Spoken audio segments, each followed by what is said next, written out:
Okay, we're sitting here as just in the evening at Stockport on a roundabout, and it's populated by all the rebels on the roundabouts.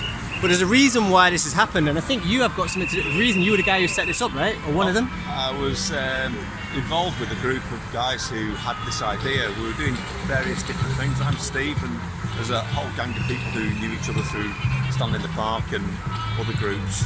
And what happened was this idea formed for coming onto the roundabout because we had no social life, because we didn't like pubs anymore.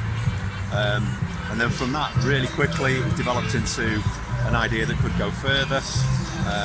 Telegram group was set up, aerial videos were done after the first couple or 2 or 3 events, and then before we knew it, we just formulated this view that it was going to be every Friday until we win, and that's why we're still here every Friday. But let's clarify this, because some people, why are you here? What are you doing it for?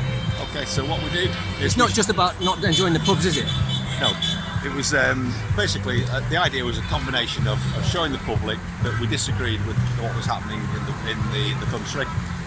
So we brought together loads of signs. I think the original sign is just to my left there, which said "Don't believe the hype."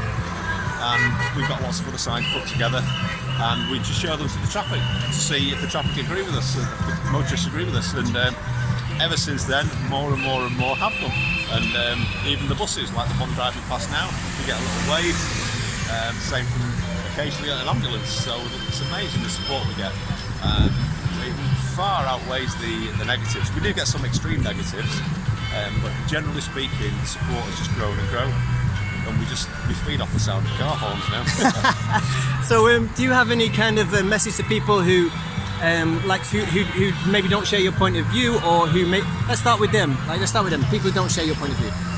Yeah, I just encourage people who don't share our point of view to actually talk to us, because all these people are a real good cross section of the public. Every race, colour, religion, male, female. It's just a real mix of nice people who just genuinely concerned, especially about kids' vaccines, and especially about the idea of having your freedom linked to a vaccine passport, which is fundamentally wrong for human freedom and dangerous. So that's what links us together. We're all quite normal people, and we'll all have a chat with you and explain why we're concerned. And I think, if we're honest, most people do have concerns. We find this when we talk to them. None of them believe the whole narrative. They just haven't got that extra mile of actually questioning things and finding information out. And there's a real kind of just people just expecting everything will be all right eventually, but clearly it's gone on for 18 months now and nothing's changing, and now they're learning, more lockdowns to come. So it's pretty obvious that this isn't going to change until we change it. People have got to try and drag themselves away from the TV news and actually get off backsides and do some research or come and join us. So that would be your message to the people who have actually come round to think there's something amiss, would be to get off your backsides and join you? What I'd say to people who've come round to that idea is don't be frightened, because there's a real step ladder that you can take from Stand in the Park. Google that. Don't use Google, but use DuckDuckGo or something like that. But research Stand in the Park, go along, you'll have a chat, and there's no confrontation or... Just to clarify, that's around the country that you can go to. If you go to the Stand in Park website, there are parks all around the country where you can meet people who have got concerns about what's going on, not just in the UK and around the world at the moment. You can have a chat with them and see if your views align with theirs. Sorry to interrupt you. Absolutely, that's fine. Be aware there's people there with a spectrum of views. Some might just have concerns about the coronavirus. Others might think all sorts of deep conspiratorial things about how the world is run. So prepare yourself just to listen to people's views.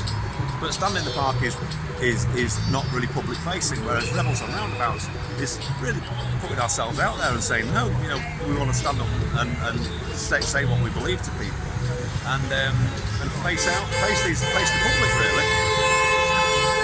You can see the public like us. Can I ask you about just a quick little word to finish about the reactions that you get? I'm really interested in the ambulance men giving you support, but just tell us generally what kind of reaction. You touched on it a little bit a minute ago. Yeah, I mean, most ambulance people will drive past and try not to make eye contact with us. The odd one will raise their hand to us, and it varies, We get support from people you'd be surprised. The police aren't anti-us. We had the fire engine sounding its horn the other day. So, it's it's obvious that a lot more people than you think are doubting what's happening. They just don't quite realise how serious a threat it is. Just going to show there's a guy there beeping his way. I missed him anyway, sorry, go. A lot more serious. Yeah, people just aren't realising how much of a serious threat it is to our freedom. And really they need to get on and look into it and do something. And coming to the Roundabout, it's fun. It's a social thing as well. It started out as a social idea with a protest. Now it's really more about public, talking to public, but it's a great way of meeting people who think the same as you, and it's a step up from. Yeah, it's not just that though, is it? You're trying to make people aware, is it? That's part of it, because people have been socially isolated, and it's really important to not be socially isolated. Absolutely. Sorry, go. One of the biggest things that we've achieved, I think, is letting people know they're not on their own, because the propaganda that came through for the last 12 months has really been very direct in terms of telling people that you're a bit unusual if you've not had this vaccine or if you're not going along with everything. And people are so grateful. They'll literally park the car half a mile away and run back and talk to us because they're so relieved to see that people agree with them. And we've had people who've literally, I mean, I went 8 years to wait to this stuff before I got to know these guys. And I met 40 guys in one night, and it was the first time I've met anyone else who was awake. It was an incredible moment for me. But I see it in people who are discovering us, and they're coming to talk, and they're so relieved and happy. And I sat to a Roundabout yesterday at 4 o'clock, not 4 a.m, 4 p.m. And I got there, and there was a lady whose husband had told her about us, and she was standing there waiting for me. And it's the first time she'd ever done it. She stood there with a sign for 2 hours, taking a bit of flack and enjoying the positive. So it's great. It's something that people can reach out to and meet like-minded friends, and you'll feel better for it. You will feel better for it. And hopefully you'll encourage a few others as well, and maybe even make them aware of things they didn't know about. I've got to leave it there because they don't watch it if it's too long. Yeah. Okay, thank you very much. All right. Absolutely cool. Cheers. Bye.